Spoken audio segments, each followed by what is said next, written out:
This morning, Idalia hit the south after causing havoc on the Gulf Coast of Florida. Yeah, authorities have confirmed at least one storm-related death in Georgia. ABC's M. Wynn has the latest. Overnight, Hurricane Idalia barreling inland through Georgia and the Carolinas after tearing past Florida's Big Bend. The storm surge inundating Charleston, the city's historic downtown, underwater. An apparent tornado caught on camera tossing this car into the air. That car's flying!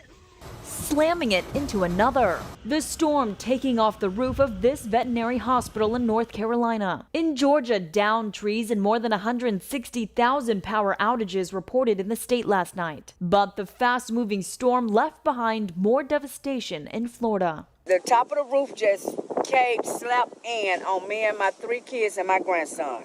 In Perry, 125-mile-per-hour winds knocking down this gas station. The powerful winds slicing through trees and stop signs. This home in Horseshoe Beach breaking apart and gone within minutes. In Crystal River, rescue crews using airboats to bring families and pets to safety. President Biden pledging federal support to the entire region. I'm ready to mobilize that support of what they need. I don't think anybody can deny the impact of the climate crisis anymore.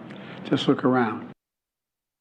The marina here in St. Petersburg was flooded yesterday. You can still see scattered debris across the area. Meanwhile, Idalia continues to hug the East Coast as a tropical storm before it's expected to move out to sea this afternoon.